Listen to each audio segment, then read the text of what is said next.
Bonjour à tous, j'espère que tout le monde va bien. On est dans la semaine sainte maintenant. On a passé dimanche des rameaux et moi je continue aussi dans le catéchisme de Spirago. On était aussi rendu le point 3, la passion du Christ. Donc on va continuer sur la passion du Christ qui va nous aider aussi pour cette semaine sainte. Donc, commençons avec un signe de croix. Au nom du Père, du Fils et du Saint-Esprit. Amen. On avait vu que le dimanche, avant la fête de Pâques, Jésus-Christ fit son entrée solennelle à Jérusalem et passa les jours suivants à enseigner dans le temple. Puis la liturgie, c'était les offices du dimanche des rameaux respirent la joie et la tristesse. La joie à cause du triomphe de Jésus, la tristesse à cause de son imminente passion. Donc on continue aujourd'hui avec la suite. On fixe les rameaux bénis soit dans la campagne, soit aux portes des maisons, pour demander à Dieu la fertilité des champs et le succès de nos entreprises. Cet acte de dévotion ont leur raison d'être dans les prières de la bénédiction des rameaux, où le prêtre demande à Dieu de protéger contre le démon et toutes sortes de malheurs, ceux qui portent ces rameaux et les conservent pieusement ou les met à la maison. La semaine du dimanche des rameaux s'appelle la semaine sainte, qu'on est présentement, ou semaine de la passion du Christ. Le jeudi saint, au soir, Jésus-Christ mangea l'agneau pascal avec ses disciples. Ainsi soit l'Eucharistie, puis s'en alla au Jourdain des Oliviers où commença son agonie. Avant l'institution de l'Eucharistie, Jésus-Christ lava les pieds de ses apôtres pour nous apprendre l'amour de l'abaissement et de l'humilité. Lui qui était le maître au Jardin des Oliviers, il nous enseigne l'humilité dans la prière, l'abandon à la volonté de Dieu et la douceur envers son persécuteur. Il prit sur lui notre tristesse afin de nous donner sa joie, disait saint Ambroise. Je vois, disait saint Bernard, que le plus grand héros frissonne de crainte que la poule souffre par amour pour ses poussins. Vos frissons, Seigneur, doivent nous fortifier et vos angoisses nous procurer la joie. Car tu as tout souffert pour nous sauver. Liturgie. Dans beaucoup de régions, on sonne l'agonie tous les jeudis soirs. Rappelons-nous ce que nous avons à prier à cette occasion. Les cérémonies du jeudi saint sont les suivantes. Le pape lave les pieds des 12 prêtres.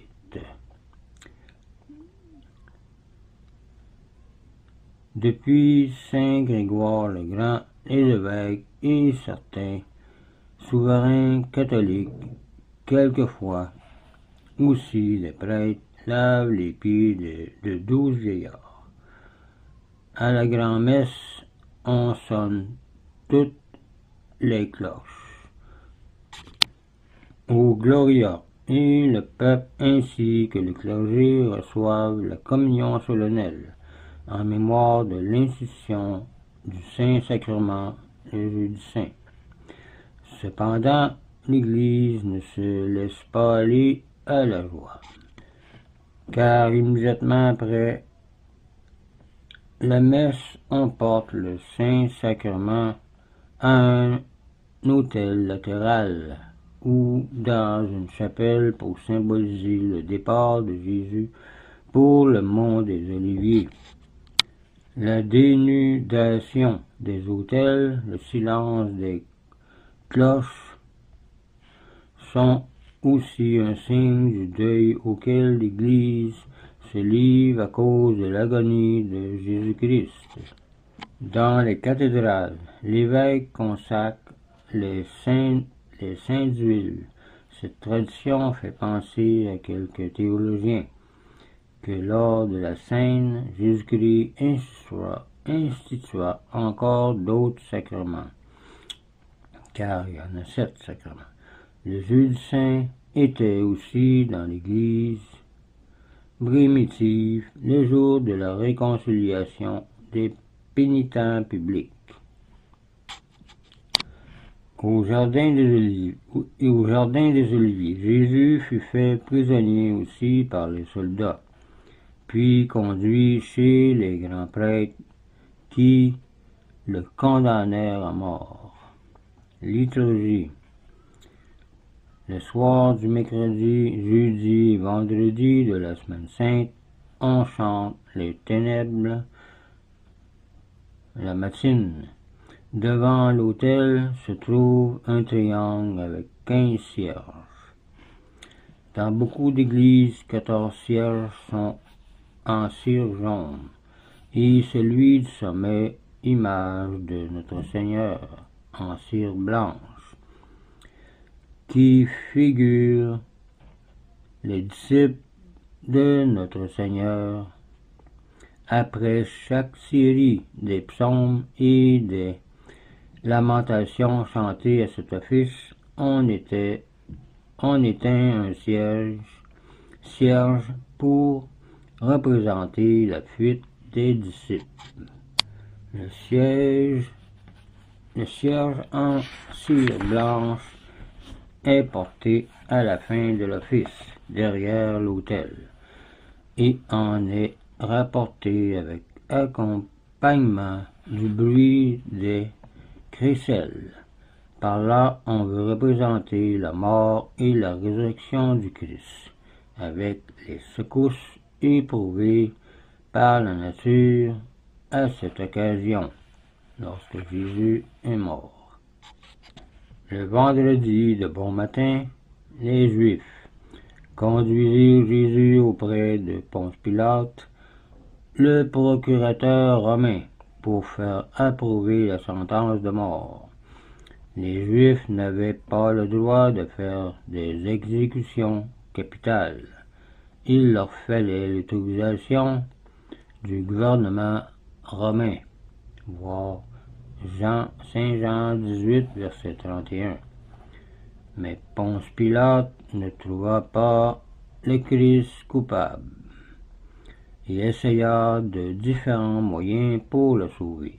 Il l'envoya à Hérode, donna aux Juifs le choix entre lui et Barabbas, et le leur présenta horriblement défiguré par la flagellation, qu'on appelle ecce homo. Ponce Pilate fit flageller le Christ pour apaiser la colère des Juifs, et voulut le renvoyer libre parce qu'il ne le trouvait pas coupable lui aussi. Jésus-Christ fut maltraité par les soldats et couronné d'épines. Quand les Juifs menacèrent Ponce Pilate de le dénoncer auprès de l'empereur, il condamna Jésus au supplice de la croix. Le chemin du prétoire jusqu'au calvaire, à peu près 1300 pas. Il est rappelé par le chemin de la croix avec ses 14 ou 15 stations. Le vendredi à midi, Jésus fut crucifié sur le calvaire en dehors de Jérusalem et mourut à la croix à 3 heures de l'après-midi. Le supplice de la croix était en cette époque la peine la plus infamante et la plus douloureuse qui soit, disait Cicéron. On n'y condamnait que les plus grands criminels comme les brigands, les assassins. La croix était alors ce qu'est aujourd'hui le gibet. Aussi, la doctrine du crucifix était-elle un scandale pour les Juifs et une folie pour les gentils, comme c'est marqué dans 1 Corinthiens 1, verset 23. Mais la croix est devenue un signe d'honneur. Elle orne la couronne des rois et la poitrine des hommes libres. Illustre.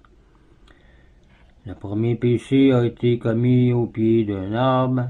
C'est à l'arbre de la croix que s'est fait la rédemption de tout péché aussi, disait saint Athanas.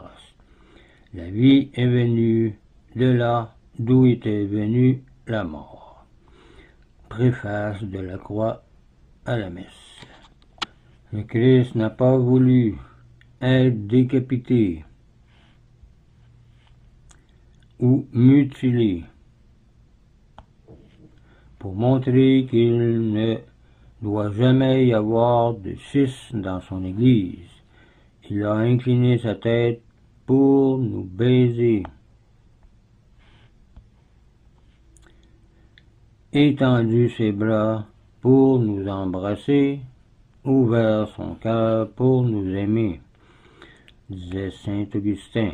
Le cœur de Jésus fut percé afin que cette blessure nous montrât celle de son amour, disait saint Bernard.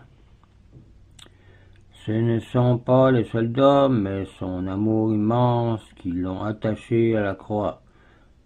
On prétend que la croix était à la place de la sépulture d'Adam, d'où les têtes de mort au pied des crucifix.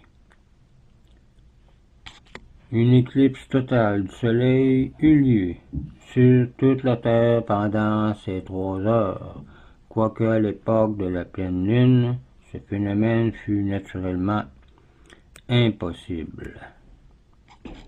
Le soleil cacha ses rayons, incapable de supporter l'opprobre de son créateur, disait saint Jean Chrysostome.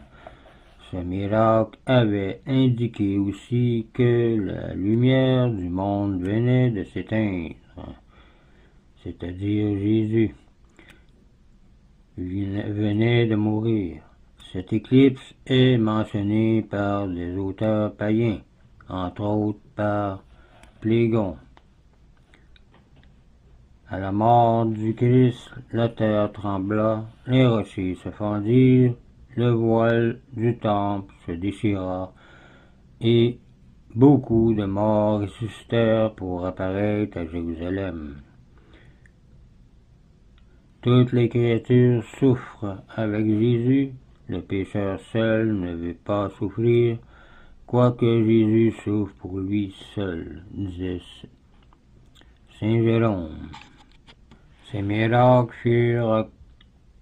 firent reconnaître à plusieurs personnes la divinité du Christ.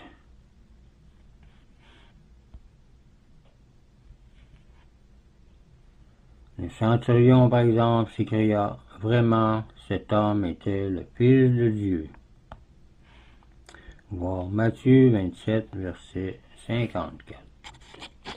Aujourd'hui encore, on voit au calvaire une fente profonde entre la place où fut la croix du Christ et celle du mauvais larron. Et on verra par la catéchisme qui expliquera la signification de cette fente. On va arrêter ici pour cette vidéo. La prochaine fois, on va parler sur la croix. Jésus prononça cette parole. Donc, je vous laisse là-dessus. Je vous dis au revoir et union prière.